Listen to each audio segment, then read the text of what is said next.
E estamos no ar! Este é o podcast Motorsports.com, edição 304. E vamos falar muito aqui de Fórmula 1, porque finalmente, depois da segunda parada, a Fórmula 1 está de volta. Parece um déjà vu, né, o Gui? Quantas férias já foram esse ano? O pessoal tem mais férias do que político em Brasília, essas coisas todas.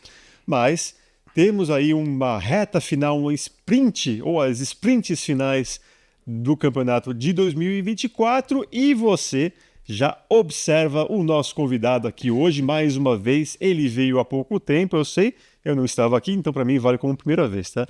Mas o sucesso foi tão grande, né, Guilherme, que a gente pediu novamente, agora especialmente para esse período aí, em que a gente vai ter aí as últimas 6 etapas do calendário de 2024. Mais uma vez, eu estou falando de quem? De Max Wilson. Obrigado pela sua presença. Toma mais um tempinho para bater um papo com a gente aqui, Max. Imagina, eu que agradeço o convite. Foi um prazer estar aqui com vocês há mais ou menos um mês atrás. Você estava de férias, coisa para rico. Vida boa, né? A gente estava trabalhando. E eu reclamei aqui agora das férias de todo mundo da Fórmula 1 duas vezes, e a outra vez que você estava aqui, eu estava de férias. Exatamente, mas é um prazer estar com vocês aqui de novo. É isso aí. Vamos falar dessa volta aqui, né? Porque diferentemente daquela parada de meio de ano, né? É um liberou geral para as equipes trabalharem, né? Então, você não tem aqueles vetos. Muita gente que estava ali com a corda no pescoço observou esse período até como uma grande oportunidade, Max. Eu vou começar contigo. Vocês já viram, obviamente, o Guilherme Longo. Dá um oi aí, Gui. Oi. Isso. É isso aí. Eu não preciso te apresentar, Gui. Já sou da casa. Já é da casa. Mas, Max, você imagina que a hierarquia de forças deve mudar muito, ou se deve mudar, inclusive, diante daquele cenário que nós estávamos vendo antes dessa paradinha? Ou você acha que, como vai todo mundo trabalhar, também as coisas devem se igualar? Já, repetindo aqui, seja bem-vindo. Obrigado mais uma vez pelo convite. Olha, Eric, é o que você falou, né? Diferente daquela parada do meio do ano, agora estão liberados para trabalharem e realmente as equipes estão trabalhando bastante. Se vai mudar alguma coisa a partir desse final de semana com o retorno da Fórmula 1 no Grande Prêmio do Texas, só esperando para ver. Agora, na minha opinião, qualquer momento de parada é melhor para a equipe que está correndo atrás do que para a equipe que está numa situação mais favorável. Ou seja, falando das principais equipes, eu acho que essa parada foi muito melhor para a Red Bull do que para a McLaren. Quando você está numa fase ali vitoriosa, você quer que não tenha férias em momento nenhum. Você quer que tenha corrida no domingo e na segunda-feira de novo. O contrário é a mesma coisa. Quando você está numa fase difícil, uma parada para você ter um tempo mais para se acalmar, para pensar com um pouco mais de clareza, para buscar melhores soluções, é sempre mais viável. Então, realmente, essa parada, para mim, foi melhor para a Red Bull do que para a McLaren. Agora, se vai mudar a hierarquia ou não, a gente vai ter que esperar esse final de semana no Grande Prêmio do Texas para ver. Eu tenho minhas dúvidas quanto à mudança de hierarquia. Eu acho que a McLaren conseguiu construir uma vantagem muito boa, a ponto de, pelo menos até o fim do ano, ela tá garantida. O máximo que acontece é uma corrida aqui, uma corrida ali, uma ameaça e tal, mas eu não vejo ela perdendo a majestade nesse momento do campeonato. Eu quero ver o quanto que a Red Bull vai trabalhar, vai trazer de novidades nesse fim de semana, e a gente sabe que a Ferrari também tem novidades para esse fim de semana. A Ferrari já deixou claro que vem com um pacote de atualização. E a Ferrari é uma equipe a ficar de olho, porque é a equipe que pode tirar o vice-campeonato da Red Bull ainda.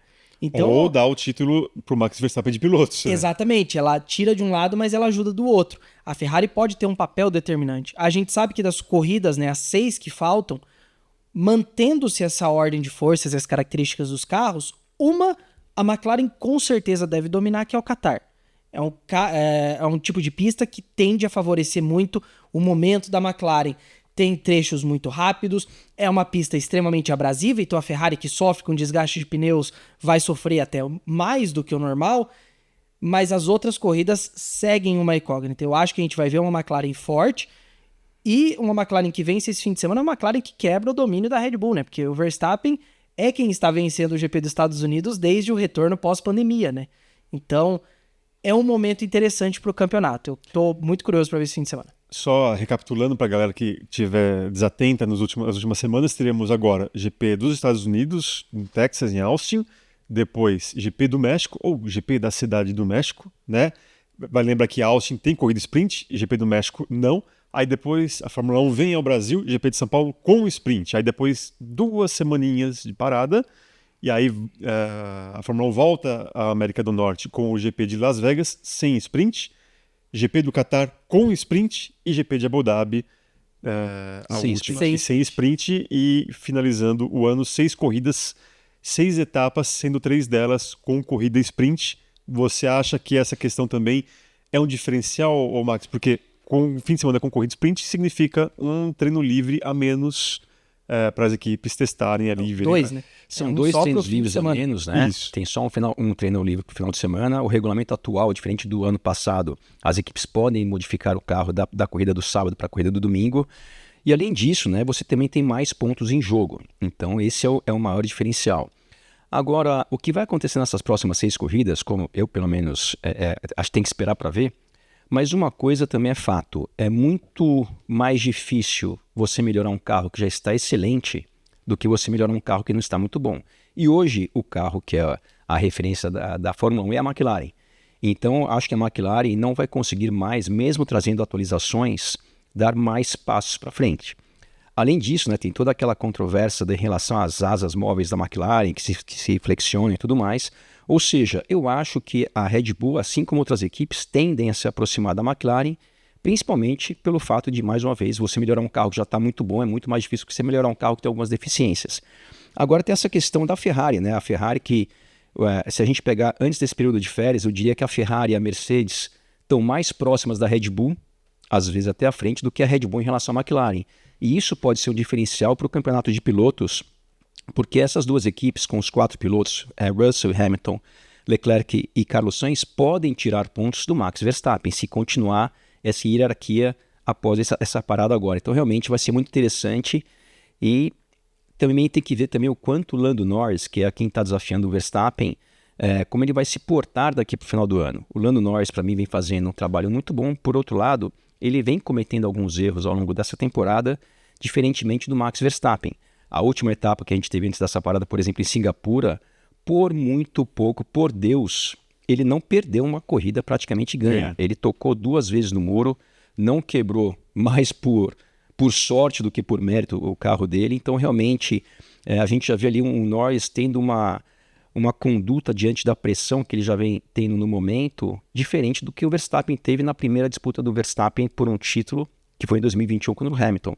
E agora essa pressão em cima do Norris tende a ficar maior, porque quanto mais próximo do final do campeonato, a pressão para todos os pilotos aumentam. Então também tem que ver como o Norris vai reagir diante dessa situação. Você acha que realmente é o ponto fraco dele, é o calcanhar de Aquiles do Norris, a questão mental? É uma questão que todo mundo vem levantando nas últimas semanas, inclusive o próprio Helmut Marko, né, Gui? Falou que o Norris tem fraquezas mentais e que isso é o que levaria o Verstappen a ganhar o tetracampeonato. Você acha que realmente é uma coisa que vai pegar a carreira, né, do Norris aqui até diante? Olha, falar se ele tem fraqueza ou não mental, eu não tenho nem propriedade para isso. Agora, o que a gente pode ver é o que já aconteceu até agora. E nessa temporada de 2024, assim como também foi do ano passado, se a gente for fazer uma comparação direta entre o Norris e o Verstappen, o Norris cometeu uma série de erros, enquanto o Verstappen cometeu praticamente nenhum ao longo desse período. Inclusive esse ano, e como eu falei, só em Singapura foram 2 erros que poderiam ter enterrado qualquer chance de disputa pelo título numa corrida que ele estava 20 segundos à frente do Verstappen. Então realmente eu acho que até agora ele se demonstrou um pouco mais sensível a essa questão da pressão. Se isso vai continuar assim até o final do ano e, porventura, ser o diferencial, tempo vai dizer. Mas eu pelo menos me baseio pelo que já aconteceu, e o que já aconteceu demonstrou que ele comete mais erros do que o Verstappen. Falta um pouco, né, de sangue frio pro Norris, e eu costumo brincar, né, eu sou uma pessoa meio crítica do Norris, eu acho que falta um pouco de ódio nele. Essa coisa de ser mais aguerrido, mais agressivo em termos de disputa, sangue ruim, a gente né? viu... sangue ruim mesmo. A gente já viu em disputas de pista o Norris ser muito passivo, de deixar o outro carro passar, de não brigar. A única vez que ele fez isso esse ano, ele cometeu um erro, que foi Áustria contra o Verstappen, e a vitória caiu no colo do Russell.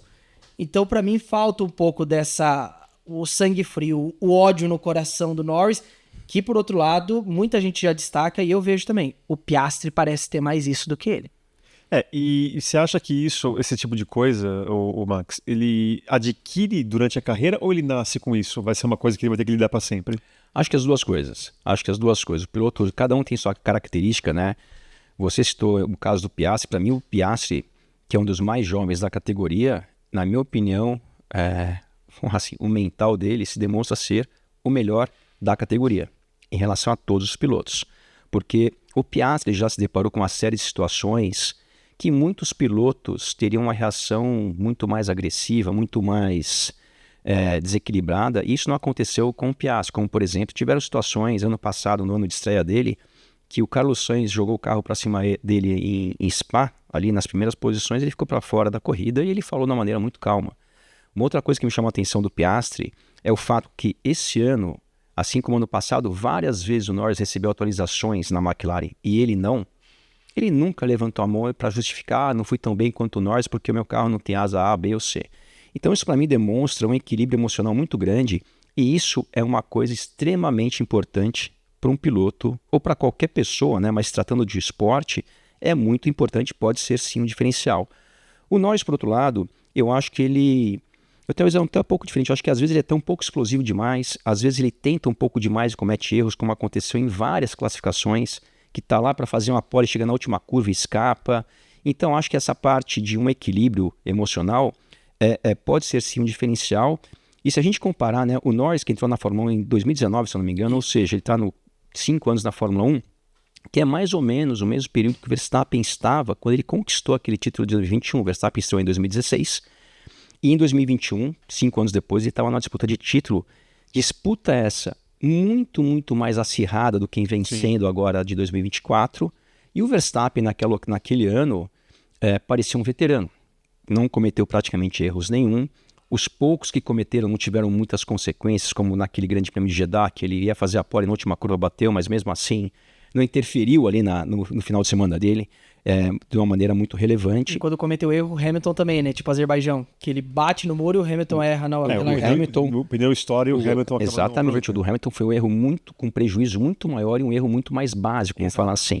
Então, realmente, se a gente for fazer uma comparação direta, lógico, é muito difícil você fazer uma comparação muito justa, porque são equipes diferentes, a gente não sabe uma série de coisas que acontecem ali nos bastidores, mas se a gente for pegar o que a gente consegue ver, pelo menos, o Verstappen vem se demonstrando um piloto que comete muito menos erros do que praticamente todos, inclusive do principal rival dele no momento, que é o Norris. E aí a gente também pode até... Eu lembro muito bem daquela temporada de 2021, né? Verstappen versus Hamilton, falava, olha, independentemente do resultado, o Verstappen em 2022 ele será um piloto diferente daquele que começou a temporada de 2021. E dito e feito, depois navegou e errou muito menos também. Eu acho que tira um peso dos ombros do piloto e chegando ao grande objetivo da carreira dele. Agora, o Verstappen ele volta a ter uma situação um pouco mais de desconforto, né, por conta dessa queda da Red Bull. E aí, até observando, né, o comportamento dele, Guilherme, no final ali desse período, antes dessa nova parada, ele até estava um pouco mais calmo.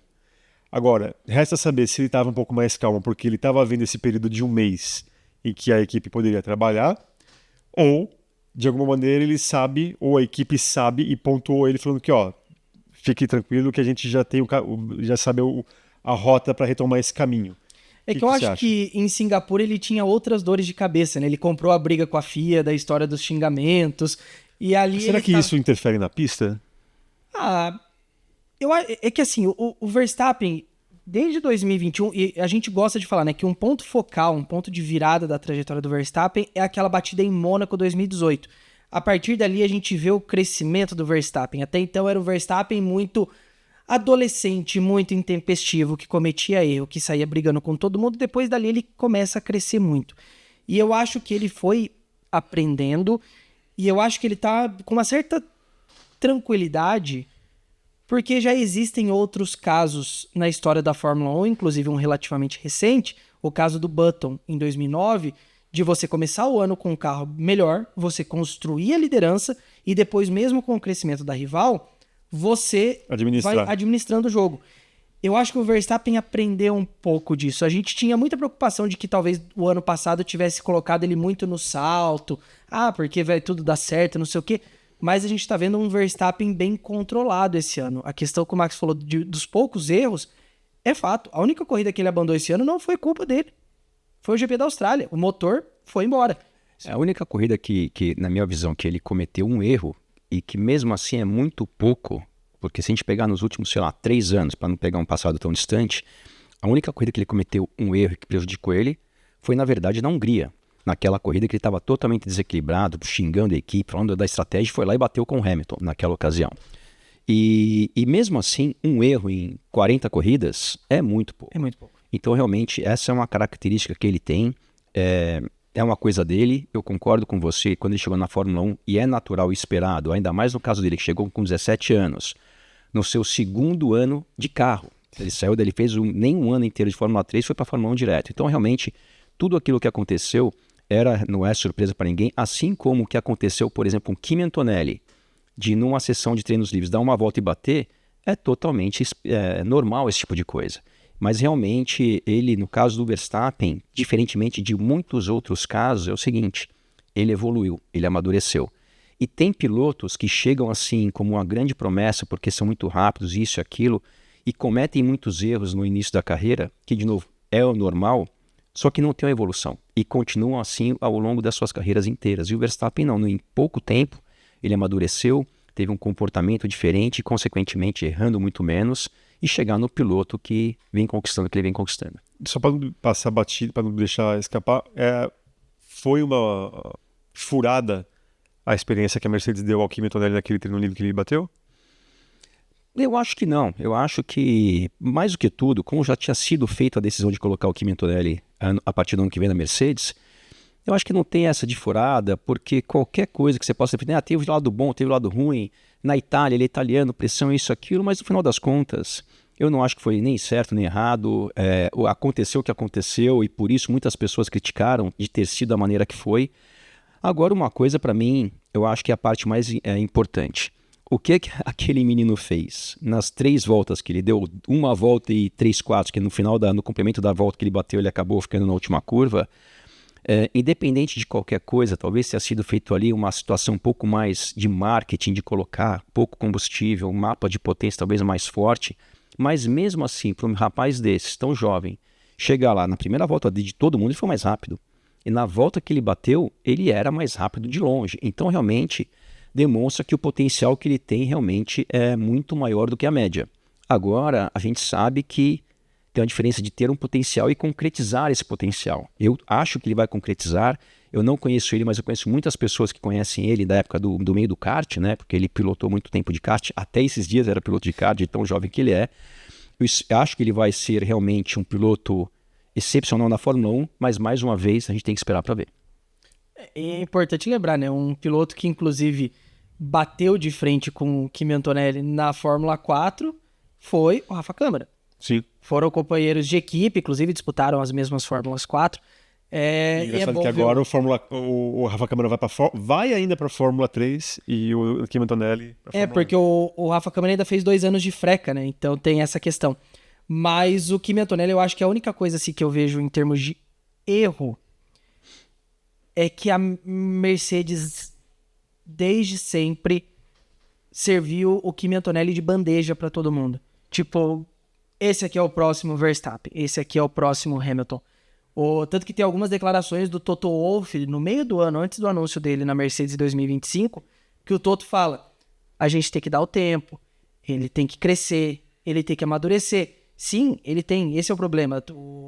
Ele entra na Fórmula 2 esse ano numa Prema que claramente errou no conceito do carro, então por isso que ele e o Berman começaram um ano mais atrás, só que ele já entra com uma mega pressão em cima dele. E eu acho que aí é o erro. Não ter colocado ele para fazer treino livre na Itália. Uma hora isso ia acontecer. Podia bater na Itália, podia bater na Holanda, podia bater em Baku, em qualquer lugar que ele fizesse treino livre. A questão maior é que quando ele entra no carro, toda aquela pressão que está sendo construída nele desde o início do ano, especialmente depois da saída do Hamilton, cai em cima do ombro dele. Eu acho que é mais isso, a construção que foi feita em torno da persona Kimi Antonelli. O Verstappen chega na Fórmula 1 como uma coisa estelar, uma ascensão meteórica, mas não desse jeito. O Verstappen, até um certo ponto, era um desconhecido na Fórmula 3 europeia e do nada ele é promovido para a Fórmula 1. O Kimi Antonelli não. É o ano inteiro, 2 anos já falando dele, e aí é muita pressão em cima de um menino de 17 anos. E eu, só para complementar isso aí que eu concordo com você, eu não me lembro na história da Fórmula 1 desde que eu acompanho, chegar um piloto incumbido de substituir um dos maiores da história. Isso não aconteceu com o Senna, isso não aconteceu com o Schumacher, não aconteceu com o Verstappen, e está acontecendo com o Kimi Antonelli, substituto do Hamilton. Isso não aconteceu com ninguém. Se isso vai ser prejudicial para a carreira dele, eu acho que sim, pode ser. Mas ao mesmo tempo, se a gente for pegar lá atrás, olha também a maneira diferente, quase inadequada, que foi a carreira do próprio Verstappen, que saiu do kart, fez meia dúzia de corridas de Fórmula 3 e foi para a Fórmula 1. Ou seja, quando isso aconteceu lá entre 2015 e 2016, era muito fácil criticar e falar assim, isso não vai dar certo, não tem como funcionar uma situação dessas, e olha o resultado que deu. Então, isso só demonstra que cada caso é um caso, cada pessoa reage de uma maneira diante de algumas situações. Eu concordo, não é a maneira que eu conduziria isso. Eu acho que o Kimi Antonelli, o que eu faria com ele esse ano, e a Mercedes acho que tem poder para isso, eu teria colocado ele para terminar as corridas pela Williams esse ano, já que ele já estava contratado, já tinha sido decidido que ele iria substituir Hamilton no ano que vem. Dá essa experiência para ele, muito mais importante do que uma sessão de treinos livres, dá 9 etapas, para ele dar aquela quebrada de gelo, cometer ali já os seus primeiros erros, que faz parte também, mas de qualquer maneira, vamos ver o que acontece no futuro. Eu acho que ele vai emplacar. Todo mundo que eu conheço fala muito, muito bem dele, tanto tecnicamente como a pessoa dele também, então eu torço muito para que ele emplaque de fato. Perfeito. Inclusive, quem pode se dar mal nessa é o Russell, né? Porque numa eventualidade, se o Kimi Antonelli de fato entrega tudo que tá se esperando dele e o Toto tem que trocar de algum piloto ali, quem toma a bota é o Russell. Agora a gente vai falar da situação da Mercedes, porque 6 corridas para o final, né, as últimas 6, ou pelo menos as 6 etapas da carreira de Lewis Hamilton na Mercedes. Ele deu uma bela reagida, já está à frente, inclusive, do George Russell na tabela do Campeonato de Pilotos, mas agora justamente quando, especialmente uma equipe que não está brigando por títulos, né, já começa a se pensar muito no ano que vem. Max, você acha que, de alguma maneira, aquela situação de escanteamento que o Hamilton pode ser colocado, ela pode existir? Você imagina como deve ser aí um ambiente de Fórmula 1, em ambiente de equipe? Você já passou, né, já observou isso, talvez até, não sei se na prática você já passou por isso, e você já sabe que você não vai estar naquela equipe no ano que vem. Você imagina que isso pode acontecer com o Hamilton e aquilo que pode interferir na pista? Não é nem se isso pode acontecer com o Hamilton, isso acontece com qualquer piloto numa situação dessas, em qualquer categoria. Então isso já vem acontecendo desde o começo do ano. O que eu acho que eu vi ao longo desse período, que foi essa situação nova para a Mercedes e para o Hamilton, é que eu acho que o próprio Hamilton muitas vezes não conduziu isso muito bem. O Hamilton esse ano, se a gente for pegar, ele diversas vezes fez insinuações que a Mercedes, por exemplo, estava prejudicando ele, ou sabotando ele. E pelo menos assim, da maneira que eu vejo, o Hamilton não conduziu isso bem, até porque muitas vezes, de um dia para o outro, ele mudou completamente o discurso. Ou seja, num dia insinua, falando com meias palavras, nunca vou classificar na frente do Russell, aí passa uma corrida e ele faz uma autocrítica dizendo que ele tem que melhorar nas classificações. Então, realmente, quando você vê essa incompatibilidade de declarações de uma pessoa de um dia para o outro, de uma corrida para outra, realmente, para mim, demonstra que ele não vem lidando bem com essa situação, que é totalmente normal. E não tem nada de errado nisso, faz parte do negócio. Você perguntou se eu já passei por isso. Eu já passei. Quando eu saí da Stock Car, por exemplo, eu sabia que eu ia sair no final de 2019. A situação dentro da equipe muda, mas isso faz parte. E você tem que conduzir isso da melhor maneira possível, para você terminar aquele período da melhor maneira possível. E eu acho que no caso do Hamilton, até um tempo atrás eu postei um vídeo em relação a isso, quando essas insinuações do Hamilton começaram a acontecer em relação à Mercedes, algumas críticas, algumas insinuações até de sabotagem, o que eu falei nesse vídeo que eu postei naquela ocasião é o seguinte: eu torço para que essa relação da Mercedes com o Hamilton não acabe de uma maneira ruim, porque seria realmente um grande desperdício, uma pena, uma relação que começou entre a montadora com a Mercedes, com o Hamilton quando criança. O Hamilton até hoje só pilotou Fórmula 1 com motores Mercedes, seja na fase McLaren de lá para cá na equipe Mercedes, Imagina uma relação dessa tão bonita e tão vitoriosa acabar de uma maneira ruim. Então eu espero que isso não aconteça. Ficou um pouco esquisito em alguns momentos ao longo desse ano, vem melhorando agora e torço para que acabe numa boa, porque realmente seria uma pena a gente ver uma relação dessa acabar de uma maneira azeda entre esses dois ícones Mercedes como montadora e Hamilton como piloto.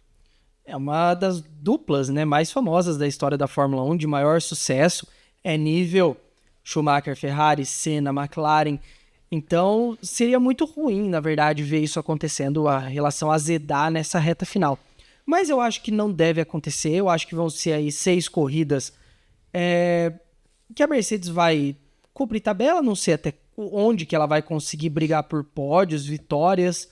Eu acho que até vitória seria meio difícil nessa reta final. E não sei, eu tenho a expectativa de que em Abu Dhabi a gente deva ter uma homenagem realmente muito bonita para o Hamilton. O mínimo, né? É o mínimo. É o cara que mais trouxe títulos e vitórias para a equipe desde 2010.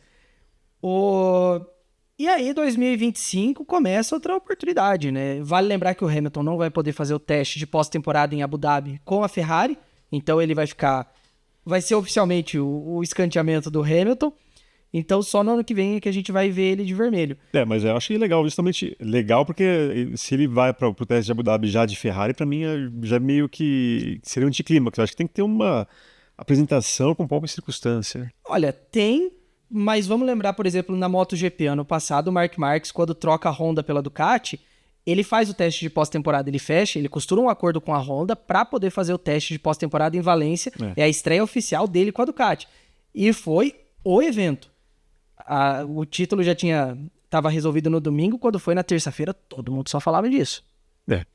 Agora eu vou falar de um personagem, Guilherme, que eu sei que o Max Wilson é fã número 1 dele. Quem acompanha as transmissões da Band sabe disso.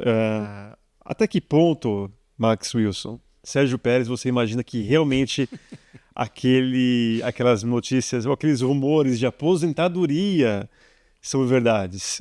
Você acredita realmente nisso ou seria alguma consciência dele em relação à carreira dele na Fórmula 1 realmente tendo ali um minuto de sabedoria, não deu mais para mim, ou você imagina que ele vai continuar aí, não sabemos aonde, mas a sua opinião, você imagina Sérgio Pérez aposentado no final do ano?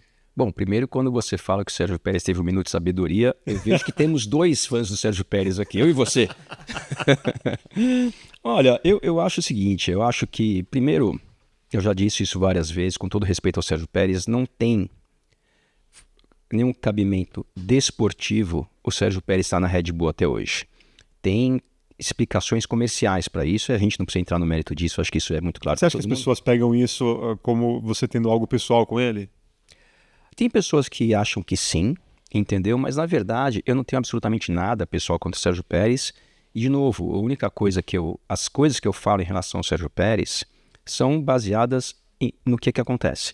Seja na pista ou seja o contexto. Então na pista, quando você tem um piloto que, quando o Verstappen chegava 20 segundos na frente do segundo, ele chegava em 8º, um piloto que ano passado, por exemplo, o Verstappen não ganhou todas as corridas do ano por uma circunstância ou outra, ele várias vezes não chegou ao Q2, então não é nada contra o Sérgio Pérez. Se só tivesse, por exemplo, o piloto que agora, falando sério, que eu mais torço na Fórmula 1 é o Daniel Ricciardo.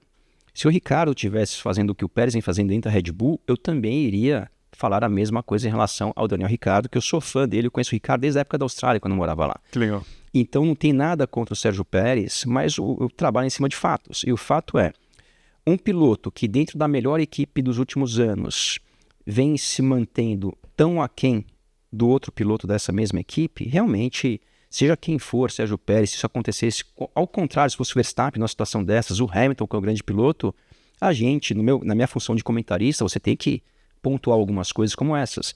Então eu não tenho nada contra o Sérgio Pérez, mas como o Sérgio Pérez muitas vezes nos dá motivo para criticá-lo, alguma coisa assim, tem pessoas que acham que tem alguma coisa pessoal contra o Sérgio Pérez e eu de fato não tenho nada pessoal, até porque eu não o conheço.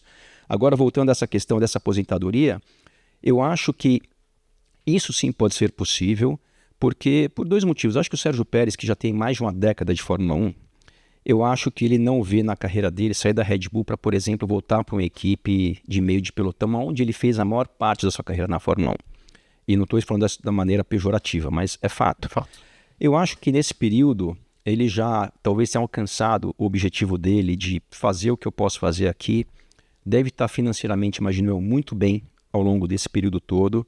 Então, eu acho que você anunciar sua aposentadoria antes de você ser dispensado por uma equipe, eu acho que é uma maneira muito mais honrosa e bonita numa situação dessas. Então, não duvido que isso venha a acontecer nesse formato, que seria uma maneira mais digna, vamos falar assim, do que simplesmente falar assim, o Sérgio Pérez foi despedido porque não vem andando bem nos últimos anos. Então isso pode vir a acontecer, não me surpreenderia se isso acontecesse. E ainda é demitido e depois ele não consegue uma vaga para o ano que vem, acaba virando a aposentadoria meio que de alguma maneira... Compulsória. Mas o Pérez, e a gente comenta isso muito nos nossos programas, né? Quando ele é contratado pela Red Bull no fim de 2020, a gente elogia muito. É uma boa decisão. Ele vem de um ano muito bom com a Force India, ele vence aquele GP do Sakir, mas na Red Bull ele não entregou. Então, 21, esse é o 4º ano do Pérez na Red Bull, e ele nunca entregou aquilo que se esperava de um segundo piloto. Não à toa, o Max falou muito bem, né? Ano passado o Verstappen enfileirando 19 vitórias em 22 corridas, o Pérez conseguindo um recorde negativo de ser eliminado 5 vezes consecutivas no Q2, uma coisa que nunca tinha acontecido na história com o piloto da Red Bull. E ele quase perdendo o vice-campeonato para o Hamilton, conseguindo só ali na reta final. Assim como ele perdeu o vice-campeonato para o Leclerc em 2022, no ano que, de novo, Max Verstappen, depois da segunda etapa, já podia ter dado o troféu de campeão para ele, porque era claro que ele ia ganhar com facilidade. E o Pérez contra o Leclerc, numa Ferrari com uma série de dificuldades, uma Ferrari cometeu tantos erros de estratégia, entre outras coisas, e esse vice-campeonato ele perdeu na última etapa. Então, realmente, é aquilo, é difícil defender um piloto, seja quem for, numa situação dessas. Agora nós vamos falar aqui de 2 personagens, eu estou muito curioso para saber a opinião do Max, porque quando ele veio aqui, esse piloto ainda era um franco desconhecido. Tinha sido anunciado. Ainda a gente não sabia da capacidade dele, a não ser que o desempenho dele nas outras fórmulas. Agora, você acha que definitivamente Franco Colapinto vai ser uma sombra no paddock no ano que vem, caso ele não consiga uma vaga, quem sabe na Sauber aí pro ano que vem? É a única que falta. Né? E outra, como que você imagina que o Liam Lawson, né, pegando esses 2 pilotos, Franco Colapinto e Liam Lawson, nessa última parte aqui do campeonato, você imagina o Liam Lawson correspondendo àquilo que o Daniel Ricciardo não estava trazendo e o Franco Colapinto continuando nessa fase fenomenal, que na Argentina agora tem até rua. Deus, Maradona, Messi e Franco Colapinto agora. Eu estive na Argentina esses dias com a Porsche Cup, já dá para ver o efeito Franco Colapinto lá, que é muito legal, né? Muito legal a gente ver, principalmente aqui na América do Sul, a Argentina que não tem pilotos na Fórmula 1 durante décadas já, então é realmente muito legal. O que eu acho é o seguinte, primeiro que o que o Colapinto fez nessas poucas corridas que ele fez esse ano com a Williams, comparando com o que o Lawson fez ano passado na equipe Racing Bulls, que fez um excelente trabalho, o Liam Lawson, mas proporcionalmente eu acho que o Colapinto fez um trabalho ainda melhor, por incrível que pareça. Isso também demonstra, né, como é importante o piloto ter uma oportunidade, porque se não acontece o que aconteceu com o Sargent, o Colapinto ia passar completamente desapercebido na história da Fórmula 1. E com essa oportunidade que ele teve, talvez isso aí se reverta de uma maneira bem grande. Eu acho que ele fez um excelente trabalho, mais impressionante do que o Lawson ano passado, quando substituiu o Ricciardo em função daquele acidente do Ricciardo na Holanda. E assim, eu acho que esses 2 pilotos realmente merecem essa oportunidade que estão tendo na Fórmula 1. O Lawson, dependendo como for essas corridas que ele vai fazer daqui para o final do ano, tem chance de até parar na Red Bull, vai saber. Acho que isso é uma possibilidade, não estou falando que vai acontecer. E o Colapinto, depois que ele vem demonstrando nessas corridas que ele vem fazendo, até para nós brasileiros tem um lado meio negativo, né? Porque a gente torce muito para um Bortoleto, para um Drogovic ter uma oportunidade na Fórmula 1, mas ele realmente deixou as ações dele, na minha visão, muito altas, e essa única vaga que existe ainda na Sauber Audi, que até agora não tem essa vaga definida, eu acho que sim, se ele for o contratado para essa vaga, é muito difícil falar que foi uma contratação errada diante do que ele vem fazendo, nessas oportunidades que ele vem tendo. É uma dupla interessante de acompanhar, né? O Lawson já teve esse histórico ano passado, mandou muito bem e precisa só recomeçar aquilo que ele tinha feito em 2023 para ser o principal candidato à vaga do Pérez nessa eventual aposentadoria Ele vai dele. pegar um carro melhor do que a equipe oferecia a ele no ano passado. Tem essa questão, o carro melhor que o do ano passado. Mas nisso dele ser cotado para a Red Bull, para essa vaga do Pérez, eu lamento muito pelo Tsunoda, que apesar de ser um piloto que eu pessoalmente não gosto muito, para mim ele já podia ter até saído da Fórmula 1, mas é inegável que esse ano o Tsunoda tá fazendo por valer essa briga da vaga da Red Bull. Eu Pra mim concordo seria- com você, mas eu também acho que caso o Tsunoda vá melhor do que o Lawson daqui para o final do ano, quem sabe ele pode ser o piloto também.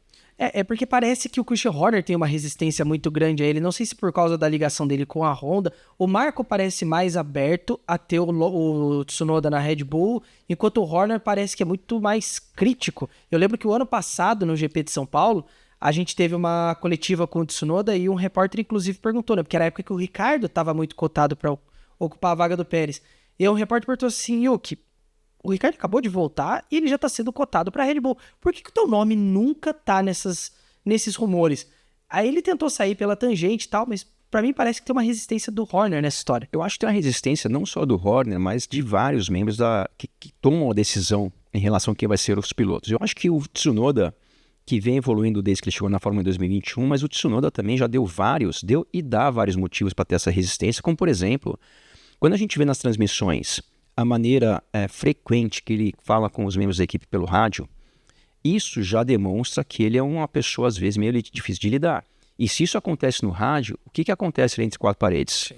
Se a gente for lembrar o Tsunoda, quando ele chegou na Fórmula 1, que é uma oportunidade para pouquíssimas pessoas, é um grande privilégio você ter uma oportunidade dessa. Teve uma fase que, na época, o Franz Tost tinha que convencer o Tsunoda a se preparar fisicamente, convencer a deixar de ir para a balada. Então, realmente, isso depõe muito contra a qualquer piloto que tem o privilégio de ter a oportunidade como ser um piloto de Fórmula 1. E essas coisas não se revertem de um dia para o outro. E para se reverter, tem que ter ali fatos que demonstrem que esse piloto que chegou assim, com essas deficiências, vamos falar assim, agora não tem mais. Se isso não deixar de acontecer, isso realmente pode ser uma coisa que impeça o Tsunoda de ter uma oportunidade dessa, principalmente se tratando de uma grande equipe como a Red Bull. Sim. Então, realmente, talvez o Tsunoda não tenha ajudado a si mesmo a disputar essa vaga, não por questões de velocidade, que ele realmente parece um piloto veloz, vem fazendo excelentes corridas esse ano, chegando muitas vezes ali na zona de pontuação, ou o Tsunoda, se não me engano, no começo ele chegou várias vezes na 11ª colocação, que é um grande mérito por parte dele. Mas não é só isso, tem que ser um pacote completo, e talvez nesse pacote completo ele não entregue algumas coisas. Tanto que o Tsunoda tem um ponto de virada muito grande da trajetória dele, que é uma coisa forçada nele. Nisso que o Max falou, dos problemas que ele tinha no começo, o Marco, em um determinado momento, obriga o Tsunoda a se mudar para a Itália, para ficar perto da equipe. E é ali que a gente começa a ver a mudança do Tsunoda. Tanto que no ano passado, quando o GP da Emília-Romanha é cancelado por conta daquelas inundações, o Tsunoda, inclusive, vai trabalhar com os voluntários de resgate, auxílio e tal. E realmente você percebe um ponto de virada do Tsunoda essa mudança para a Itália. Que é completamente incompatível para os dias atuais. Eu digo isso porque há 40 anos atrás tinha aquele piloto lá, o James Hunt, que bebia, fumava, ia para a balada e ia direto para a corrida. Naquela época, isso ainda era permitido. Nos dias de hoje, isso não é permitido nem em corridas de kart, nem para pilotos que estão iniciando suas carreiras no kartismo, muito menos para um piloto que está na Fórmula 1. Agora a gente vai falar de um personagem que você passou aí, Max, e até me tira dúvida, você conheceu ele na época da Austrália? Como é que você tem algum tipo de... O Ricardo? Isso, não tenho. Ricardo. Eu conheci, eu corri durante 8 anos na Austrália, e nessa época, a V8 Supercar que eu corria, muitas vezes tinha a corrida preliminar da Fórmula Ford. E eu falei que eu conheci o Ricardo, na verdade, eu fiquei sabendo disso através do próprio Ricardo, anos depois ele já na Fórmula 1. Em 2018, 17 ou 18, no evento da Puma, eu tive durante muitos anos uma parceria com a Puma, e eu fui no evento da Puma aqui antes do Grande Prêmio de São Paulo, e era um evento de futevôlei, que graças a Deus eu não fui jogar, até porque eu não sei fazer 2 embaixadas seguidas, e tava lá o Verstappen e o Ricardo, aí lá pelas tantas o Ricardo veio até a mim e falou assim: "Oi Max, tudo bem? Lembra de mim?" Eu não lembrava que eu tinha conhecido ele. Caramba. Porque em algum momento ele foi lá, se apresentou na época que eu morava na Austrália, e assim que eu sei que eu já tinha visto o Ricardo, mas eu não lembro dessa ocasião. Mas eu sou fã do Ricardo, não tem nada a ver com essa questão dele ter vindo falar comigo ou ter por um acaso conhecido ele que eu nem lembrava na Austrália. O Ricardo, para mim, foi um piloto que mudou a história dos pilotos na Fórmula 1, porque desde que eu acompanho a Fórmula 1, a gente vê aquela coisa muito comum que um piloto chega na categoria e principalmente quando ele tem alguma ascensão, muitos pilotos, ou a grande maioria, colocam uma capa de super-herói e vão seguir a vida. E o Ricciardo, para mim, foi o primeiro piloto que chegou na Fórmula 1, chegou na Red Bull ganhando do Vettel e ganhando fácil do Vettel, ganhando corridas, e chegou lá sendo um dos mais cotados da categoria e continuou sendo um ser humano normal. Nesses últimos 4 anos que ele vem passando esses momentos difíceis, tanto na fase McLaren quanto na fase agora com a Racing Bulls, é um piloto que em nenhum momento inventou desculpa, empurrou as dificuldades para ninguém, assumiu ali as dificuldades que vinha tendo. Então acho que é uma postura de ser humano diferenciada num mundo que não é muito comum, principalmente na Fórmula 1, uma pessoa ser assim. Então eu realmente, para eu ser fã de alguém, na verdade, de qualquer esportista, eu tenho que ser primeiro fã da parte humana dele, acompanhado de uma parte técnica. E na parte técnica também, para quem não acompanha a Fórmula 1 há tanto tempo, os últimos 4 anos vêm sendo muito ruins para o Ricciardo. Por outro lado, o que o Ricciardo fez na Fórmula 1 em questões de disputas e ultrapassagens, defesa de posição, eu também não lembro ninguém que tenha feito com tanta frequência coisas espetaculares na pista. Eu lembro um grande prêmio, por exemplo, de Hockenheim, que eu não lembro se foi em 16 ou 17, eu não lembro que foi 15, que ele se defendeu tanto do Alonso durante uma série de voltas. O Alonso passava, ele repassava, uma disputa muito acirrada.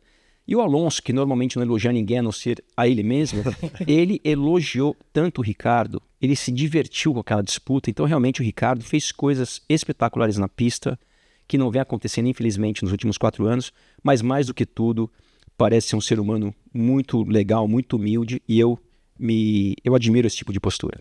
No lado técnico, os últimos anos do Ricciardo realmente foram tristes, porque é um piloto que na época da Red Bull era um grande nome. O Max bem falou, é o cara que bateu o Vettel no ano de estreia dele na Red Bull. É o cara que em 2014, quando a Mercedes estava iniciando um dos maiores domínios da história da categoria, ele foi o único não Mercedes a vencer naquela temporada. Então, o que o Ricciardo fez na Red Bull é um negócio realmente que naquela época era digno de aplausos. É que a carreira dele começa a degringolar quando ele arrisca tudo para ir para a Renault em 2019. A partir dali que de fato a gente começa a ver os problemas do Ricciardo. Ele demora para se adaptar na Renault, aí quando ele se adapta ele sai, vai para a McLaren, uma McLaren que estava também sofrível. Chega a vencer aquele GP da Itália em 2021, se eu não me engano. 21. Mas era um ponto fora da curva. Só que o que o Ricciardo fez na Red Bull é um negócio digno de nota. Tanto que o cara que 3 anos correu ao lado do Verstappen venceu ele em 2. Isso que eu ia falar, um complemento desse, né? Ele venceu o Verstappen em 2, lógico que o primeiro tem que dar um certo desconto, que o Verstappen chegou lá já na 5ª etapa, naquele grande prêmio da Espanha, começou na época na Toro Rosso, mas ele é um piloto que andou muito próximo do Verstappen. Então, um piloto que andou próximo do Verstappen, às vezes um pouco à frente, um pouco atrás, se tratando de um dos melhores da história da Fórmula 1, que é o próprio Verstappen, eu acho que realmente é impressionante. E o Ricciardo é um daqueles raros casos que aconteceu ao longo da Fórmula 1, na história da Fórmula 1, de pilotos que fizeram coisas impressionantes e por algum motivo deixa de acontecer. Se a gente for pegar, por exemplo, um caso similar, não de uma maneira tão extrema, na minha visão, é, por exemplo, o caso do Kimi Raikkonen. O Kimi da fase dele McLaren para a fase Ferrari dali para frente, para mim ele foi um outro Kimi. Principalmente nos últimos anos, na Ferrari e também na Alfa Romeo. O Kimi, para mim, era um dos pilotos mais velozes que já apareceram na Fórmula 1. Um outro caso, mas esse tem até uma explicação um pouco mais fácil de entender, é o do próprio Schumacher. O que o Schumacher era até 2006 e quando ele voltou de 2010 para frente, realmente era um outro piloto. Mas ali a gente teve um hiato de 4 anos de um piloto que nem correu de nada. Para não falar que não correu de nada, fez a corrida de moto, que não tem nada a ver com carro. Mas realmente o Ricciardo, para mim, se encaixa nessa categoria de raros casos de um piloto excepcional que por algum motivo, que eu não tenho explicação, pode ser emocional, pode ser motivação, pode ser uma série de coisas, que realmente mudou de nível e não conseguiu mais se achar, infelizmente. Infelizmente. Agora, falando do Brasil, né, nós falamos dessa última vaga da Sauber, Audi, que a nossa Isa Fernandes sempre fala Saudi, né, porque tá difícil, devia mudar logo de nome, enfim.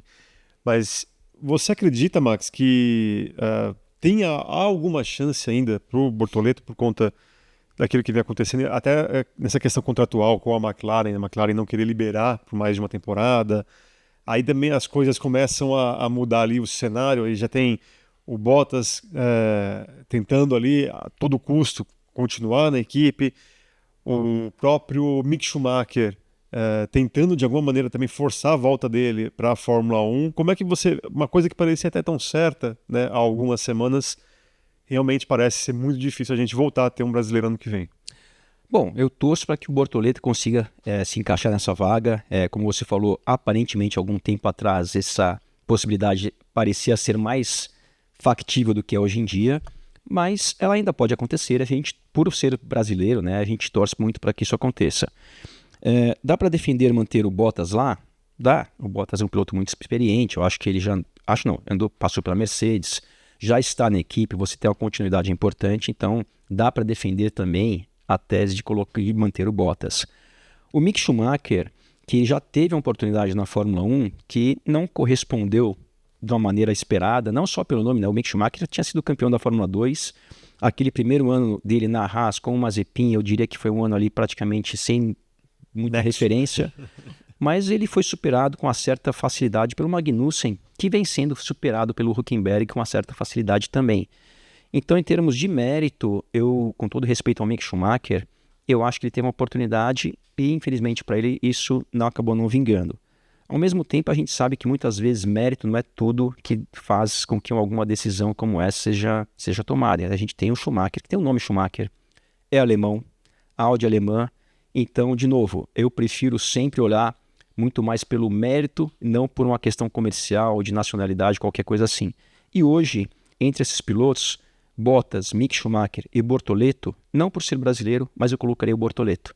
Porque você já tem lá um Hülkenberg, que é um piloto extremamente experiente, e é uma combinação muito positiva você ter um piloto experiente com um jovem talento ali para aprender com esse piloto, e também o jovem talento muitas vezes agrega coisas tanto para um piloto experiente e às vezes até para a equipe. Porque quando a gente fala que um piloto vai estrear na Fórmula 1, muitas vezes a gente confunde assim, parece que o cara estava até ontem jogando bola, vai correr de Fórmula 1 amanhã. Um Bortoleto tem, sei lá, 20 anos, ele já corre há 12 anos ou mais. Corre, sei lá, quase 15 anos. Então, essa experiência que ele adquiriu ao longo da sua carreira, às vezes agrega até para a maior categoria do automobilismo, que é a própria Fórmula 1. Então, acho que para mim, a combinação Hülkenberg e Bortoleto seria, ao meu ver, a mais acertada. E, de novo, não é pelo fato dele ser brasileiro. Estou colocando esse favoritismo totalmente de lado. Acho que faz sentido um piloto que vem fazendo o que ele vem fazendo, ganhou a Fórmula 3 ano passado, grandes chances de ganhar a Fórmula 2 no seu ano de estreia, eu acho que ele merece essa vaga. Você sabe que teve uma treta aqui entre o Guilherme e eu numa das nossas lives. Foi uma treta grande. Foi treta grande. A galera gostou, obviamente, porque vocês, vou te falar, vocês gostam de ver o circo pegar fogo. Porque eu juro que eu fiquei em cima do muro, não tenho uma resposta para isso, né? Só que o Guilherme ele foi muito convicto na seguinte questão. A gente sabe que a McLaren liberaria, pelo menos só para uma temporada apenas, na Sauber, e depois ele teria que voltar ao seu aconchego ali na equipe britânica. E aí a Sauber também não quer simplesmente ficar com o rapaz um ano, né, depois devolver um piloto pronto, já com experiência de Fórmula 1, para uma rival. Vale a pena você, Max Bortoleto Wilson, se você tivesse que rasgar o contrato que você tem hoje com a McLaren para se firmar numa equipe da Fórmula 1 por 2, 3 anos, que é uma equipe que inclusive pode ser uma equipe que ano que vem deve continuar sendo a pior equipe do campeonato, né? Tem essa questão, você preferiria esperar o rito da McLaren e quem sabe ter uma vaga no futuro, ou se desvincular totalmente da McLaren e pegar essa vaga já para o ano que vem na Sauber? Eu acho o seguinte, primeiro, não é tão simples. Vale lembrar que o Guilherme ele é cético em relação a ir para a Sauber, custe o que custar. A minha defesa ele tem que estar no grid. Bom. E a minha, eu não sei, sinceramente. Não, eu vou te falar uma coisa. Primeiro que não é simplesmente rasgar um contrato, que às vezes você não tem nem a força e o poder para você rasgar um contrato. Agora, se isso fosse uma possibilidade, resumindo o que você me perguntou, é o seguinte. Eu acho que a melhor oportunidade que o piloto pode ter, a gente tem agora o exemplo recente do Colapinto, que está numa das menores equipes da Fórmula 1, é você correr. E se isso não acontece, a gente vê que acontece uma coisa muito frequente, que é o seguinte. Esses dias, um piloto foi lá campeão da Fórmula 2 de 2021. tem todo aquele hype em cima dele. Passou um ano, tem outro campeão da Fórmula 2. E aquele de 2021 acaba, às vezes, caindo no esquecimento. Então, eu acho o seguinte, a melhor oportunidade que um piloto pode ter para demonstrar o que ele pode fazer, mais uma vez citando o exemplo do Colapinto, é um deles, citando o exemplo do Schumacher, quando andou na Jordan naquela ocasião, citando o exemplo do Alonso, quando correu na Estrela pela Minardi, que era de longe a equipe menor do grid, é você correr. Então, hoje, eu faria, se eu estou no lugar do Bortoleto e tivesse essa opção de me manter hoje na melhor equipe da Fórmula 1 como piloto reserva, para quem sabe um dia, se o Norris sair, se o Piastri sair, se todo mundo sair, não sei o que, ou correr amanhã em qualquer equipe na menor, se amanhã lançar uma equipe menor do que e pior do que a Sauber, por exemplo, eu correria. Essa, para mim, é a melhor maneira e talvez única maneira, muitas vezes, de você mostrar o seu potencial de fato. Porque hoje a gente pegar os pilotos reservas, se ele não correr, ele pode fazer o que ele quiser, num treino livre, num treino privado, até porque é muito difícil você mensurar o potencial de um piloto num treino privado. O Drugovich, por exemplo, esses dias fez um treino lá com a Aston Martin, o próprio Bortoleto com a McLaren, mas quando a gente está falando ali para você mensurar um piloto contra outro, de décimos de segundo, é literalmente impossível você pegar um tempo de volta de um teste privado, por exemplo, com um carro que nem está correndo na atualidade, um carro do ano passado, de 2, 3 anos atrás. Quanto bom esse tempo foi? Não dá, porque não tem referência. Você teria que ter um piloto ali já sabidamente competente no mesmo dia, no mesmo carro, para você mensurar isso. Então, realmente é uma situação que às vezes um piloto faz um tempo excepcional naquele carro e pode passar desapercebido, porque não tem referência. Então, a melhor referência para mim, a melhor oportunidade é correr. Toma, Eric. Não, mas eu tô falando que eu tô em cima do muro, não é que eu sou a favor. Não, eu não sou dono da razão, não. Essa é a minha opinião, não tô falando que isso está errado, mas... Sim. Tem a questão óbvia, e o que pode definir isso são os detalhes que a gente não tem acesso. A questão contratual, se por um acaso, se tiver Norris e Piastri ali, já, sei lá, se eles já estão um no olho na cara do outro, e o pessoal fala, isso aqui não vai durar muito tempo, não. Porque aí, se você tem a certeza que você, em 2026... vai ter um lugarzinho para você na McLaren e de alguma maneira, se você conseguir registrar isso até contratualmente, beleza, fico aqui meu ano sabático não, mas meu ano de testes aqui, fazer exatamente o que o Piastri acabou tendo com a Alpine e acabou a própria Alpine não se aproveitando. Detalhe, né? Se você vai colocar um piloto inexperiente ou estreante na Fórmula 1, faz mais sentido você colocar esse piloto num regulamento já existente do que num regulamento novo. Porque quando você passa numa virada de regulamento, uma transformação tão grande que vai ser também, né? Você de 25 para 26, lógico que é um piloto que já tem experiência na própria Fórmula 1, é um diferencial. Então, se for para colocar um piloto estreante, faz mais sentido colocar no regulamento que não vai mudar nada desse ano para o ano que vem, vai mudar muito pouco, do que numa grande mudança que vai acontecer de 25 para 26. E aproveitando, né, um carro que, o caso da Sauber, né, especificamente citando do Bortoleto, é uma equipe que está lá no fundo do grid. Para ele vai ser bom porque ele vai poder aprender, ele vai poder errar, que é uma coisa que o piloto jovem aprende errando. Então, é por isso que eu defendo que ele tem que estar no grid de qualquer forma. Ele tem que buscar essa vaga. Esperar 2026 é muito arriscado e a questão da McLaren é um duvidoso, né? Porque, talvez o Norris e o Piastri briguem, mas talvez eles não briguem. Talvez os contratos dos dois, que são contratos relativamente longos para os padrões da Fórmula 1, vão ser cumpridos até o fim. E aí ele vai ficar igual o coitado do Drugovich, que tá ali esperando o filho do dono da equipe ir embora, ou o Alonso resolver falar, cansei e vou aposentar. O problema é que o Alonso, mesmo se ele falar que vai embora, a dupla não vai ser Drugovich e Stroll. Seria uma coisa... certamente o Lawrence Stroll ia atrás de algum piloto campeão, mais experiente para comandar a equipe. Mas enfim, isso a gente vai... Espero, né? Aquela previsão de que só no GP do Brasil que a gente... ia ter uma definição do piloto da Sauber, realmente está nos matando, porque a cada dia é uma novidade, mas infelizmente parece que realmente não vai dar para o Bortoleto na Sauber. Agora, a gente vai mudar de assunto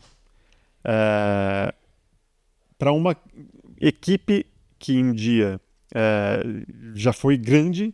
A gente tem o nosso Rico Penteado aqui, que tomou conta ali do departamento de motores. Estou falando da Alpine, que é justamente essa crise, parece que não tem fim, e agora...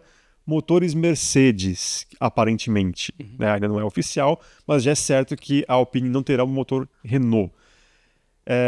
Dá para imaginar, a partir de 2026, Max, uma equipe dessa, que aparentemente também o motor da Alpine novo, o motor Renault novo, tinha nascido bem, todo mundo que trabalha na fábrica Potencial grande, aparentemente. tinha um potencial melhor do que, pelo menos melhor do que atualmente. O que você, observando ali de longe, o que você imagina, o que pode estar acontecendo ali para os lados da França? Olha, eu acho uma grande perda a Renault não ser mais fornecedora de motores, até porque a Renault, que durante muitos anos não esteve na Fórmula 1 como equipe, mas esteve e com muito sucesso como fornecedora de motores. A gente pegar, por exemplo, a fase Williams-Renault, a fase Red Bull-Renault, que não faz tanto tempo assim. Então, realmente é uma grande perda, uma grande montadora, uma montadora tão vitoriosa e tão tradicional, não fazer mais parte do grid, seja como equipe ou como fornecedora de motores, ou se mesmo que fique como equipe e não tiver motores, eu acho que é uma perda muito grande. Espero que isso não aconteça, mas aparentemente é o que tudo indica que vem a acontecer. Eu acho que seria uma perda muito grande. Ao mesmo tempo não, mas uma outra coisa que a gente também tem que lembrar é o seguinte: quando a gente fala assim, a Alpine, que é da Renault, vai usar motor Mercedes, não faz muito sentido, isso é uma coisa muito estranha, mas ao mesmo tempo vem sendo uma coisa comum na Fórmula 1. A gente teve, por exemplo, durante alguns anos, o logo da Aston Martin num carro da Red Bull que tinha motor Renault. A gente tem hoje uma equipe Aston Martin que usa motor Mercedes. Que vai usar motor Honda depois. Que vai usar motor Honda. A gente tem, sei lá... Alfa Romeo, que usa motor Ferrari. Motor Ferrari. Então, assim, a gente tem uma série de situações, só que eu acho que a grande diferença é o seguinte: quando eu citei o exemplo, por exemplo, da Aston Martin, que esteve na Red Bull com motor Renault e agora vai ter motor Honda na própria equipe Aston Martin. A própria Toyota com a Haas e com o motor que isso Ferrari. É uma coisa, Nossa Senhora. Mas esse é um caso que a gente não sabe exatamente o que vai acontecer, mas eu acho que é um pouco é uma situação muito parecida com a situação da Renault Alpine com o motor Mercedes, caso isso venha acontecer de fato. Só que o grande diferencial é a história da Renault na Fórmula 1. A Aston Martin não tem o histórico da Renault na Fórmula 1 como fornecedores de motor. Então isso realmente é um grande diferencial. A gente vê na França, né, as pessoas fazendo quase passeatas ali contra essa situação, por tanta tradição. A Renault tem uma ligação direta com o governo francês. Então realmente, caso isso venha a acontecer, eu acho que não é nada legal. Mas, ao mesmo tempo, tem um outro ponto, que é: olha a força que a Fórmula 1 tem nos dias de hoje, ao ponto de uma montadora como a Renault querer estar na Fórmula 1 mesmo utilizando um motor que não seja fabricado por eles. A mesma coisa com a Aston Martin, a mesma coisa com uma série de equipes. Então, realmente, esse é o lado, vamos falar assim, se tem algum lado positivo, é o momento da Fórmula 1, mundialmente falando, que mesmo uma montadora vai utilizar o motor de uma outra montadora no seu carro para estar na categoria. Então, tem esse lado positivo, mas realmente... O resumo eu ficaria muito triste se de fato a Renault saísse da Fórmula 1. Eu lembro, eu comecei a assistir Fórmula 1 nos anos 80, aqueles carros amarelinhos da Renault com Arnoux e com Prost. Os motores Renault, na época dos motores 4 cilindros turbo, eram dos mais fortes, com 1.500 cavalos, assim como os motores da BMW também. Mas realmente seria uma pena, mas é o que aparentemente vai acontecer. É uma pena porque é um fiasco de projeto, né? A Renault, quando volta para a Fórmula 1 como equipe mesmo de fábrica em 2016, sempre tinha aquela, não, porque em 2018 vamos brigar pelo título. Chega 2018, não, porque 2020 nós vamos brigar pelo título. E o que a gente viu em termos de equipe e até mesmo em termos de performance do motor atual foi uma queda livre. A Renault foi caindo na classificação, o motor foi perdendo também toda a crise interna, né? E toda a crise interna. Começando com a história, né? Quando a Renault vira Alpine em 2021, não tinha um chefe de equipe. A gente brincava que tinha o triunvirato, né? Era o CEO, o diretor esportivo, o diretor técnico, aquela estrutura que era uma confusão. Então, acho que isso aí, infelizmente, é o reflexo do buraco que a Alpine foi se enfiando ao longo dos anos. E aí entra o Briatore como cara para salvar a lavoura, mas que toma uma decisão pesada. Não tem como definir de outra A forma. única coisa que... Eu acho que o único complemento, concordo com o que você falou, Gabriel, a única coisa que é um pouco difícil de afirmar é o seguinte: o motor da Alpine, de fato, é tão ruim quanto a própria Alpine diz, ou a própria Renault diz que é muito difícil, eu acho, de bater um martelo nisso. Por quê? Porque o motor Renault é o único motor que está apenas em uma equipe. Então, eu vou te dar um exemplo. Se a gente tivesse a Honda somente no carro da Racing Bulls, ou na época da AlphaTauri, era muito fácil falar que o motor não prestava, porque o carro estava sempre em último, nas últimas posições. Então, o fato da Renault ter motor somente no carro da Renault, é difícil você afirmar que aqueles, sei lá, 5, 10 km de reta que eles tomam é o motor, ou às vezes é o carro, às vezes é a aerodinâmica do carro. Então, realmente, esse é um lado que a Renault se prejudicou muito, não ter uma outra equipe, e principalmente uma equipe como teve durante muito tempo a Red Bull. A Red Bull, você tem uma equipe grande com motor Renault e também não vai, é muito mais fácil falar assim, não, realmente o motor não presta. Mas nessa situação, é muito difícil para ter o martelo que realmente o problema da equipe Alpine hoje é o motor ou até mesmo o carro. É isso aí. Tá fazendo o Rico Penteado perder os últimos cabelos que ele tem, porque realmente ele gosta muito ali, muito coração. Agora vamos mudar de novo de assunto e mudando completamente de assunto.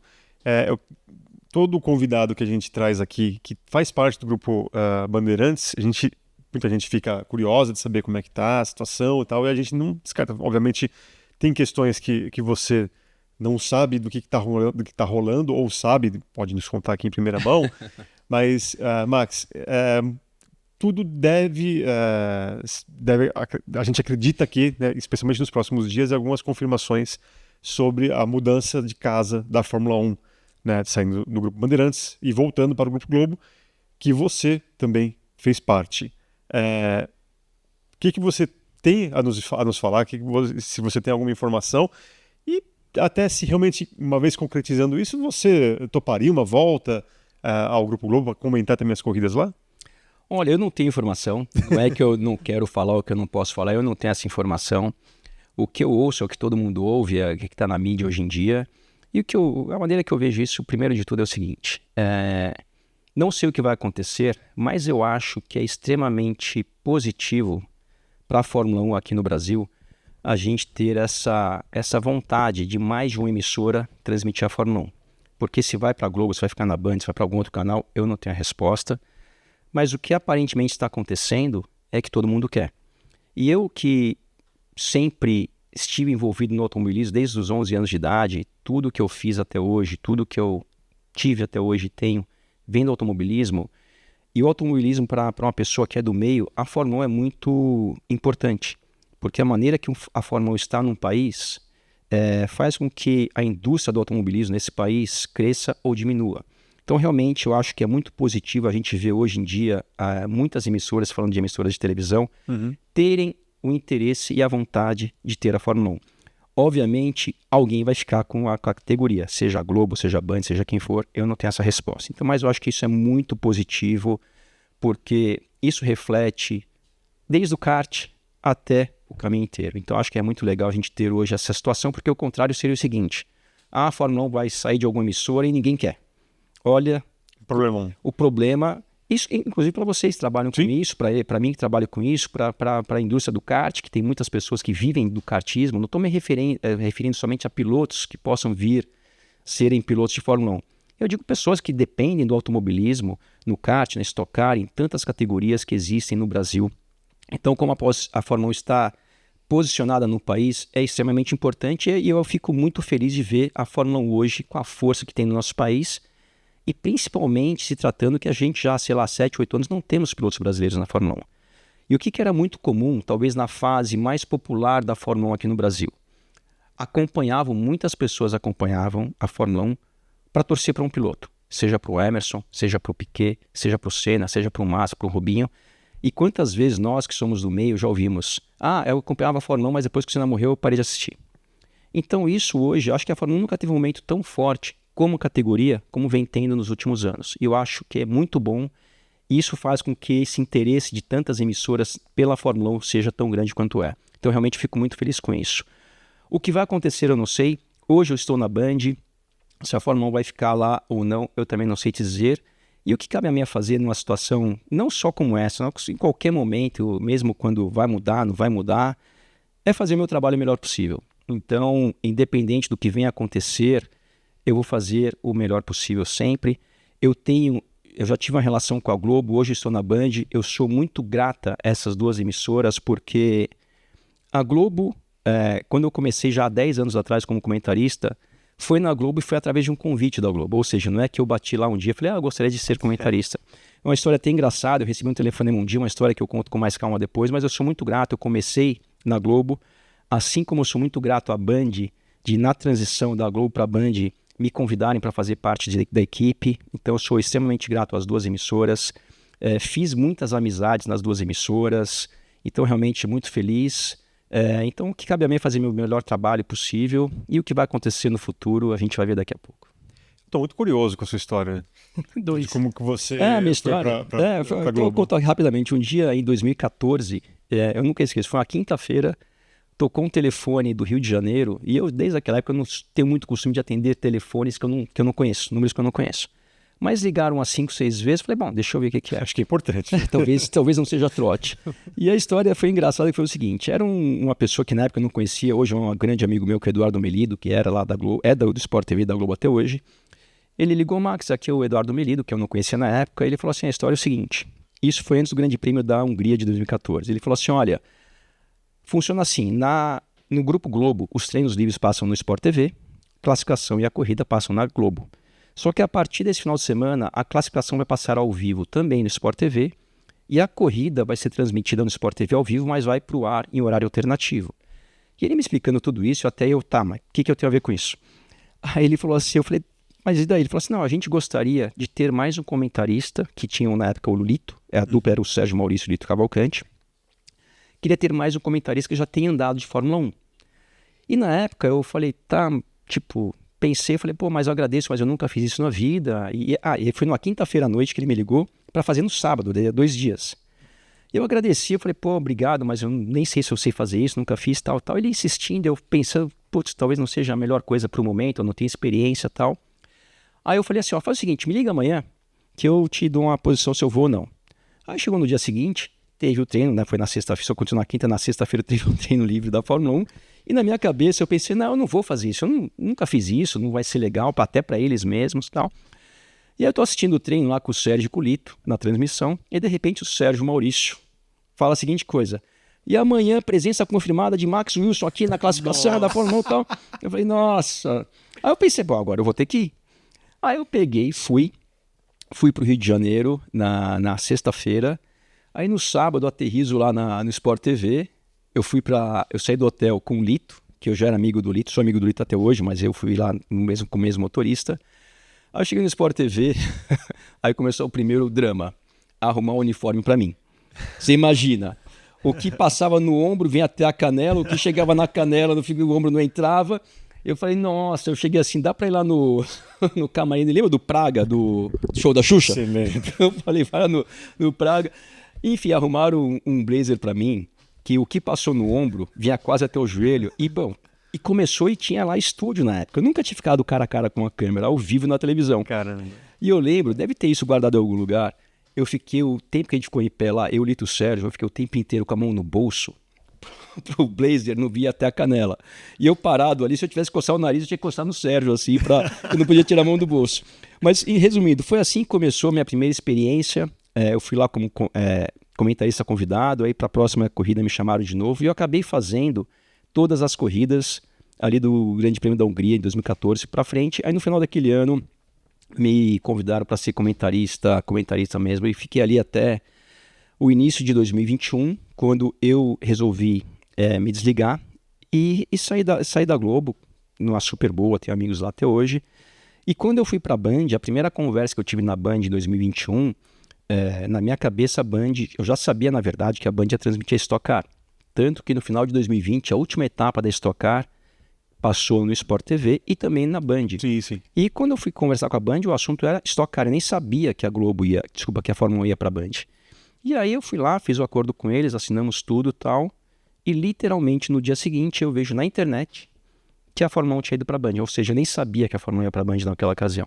Então foi assim que eu comecei também na Band. Mas, que nem eu falei, eu sou grato às duas emissoras, passei pela Globo, hoje estou na Band, o que vai acontecer no futuro só Deus sabe, mas, de novo, o principal é que mais de uma emissora que é a Fórmula 1, e eu acho isso muito importante, e eu particularmente que sempre vivo do automobilismo e sou muito grato ao automobilismo, ver o momento da Fórmula 1 no Brasil é muito legal.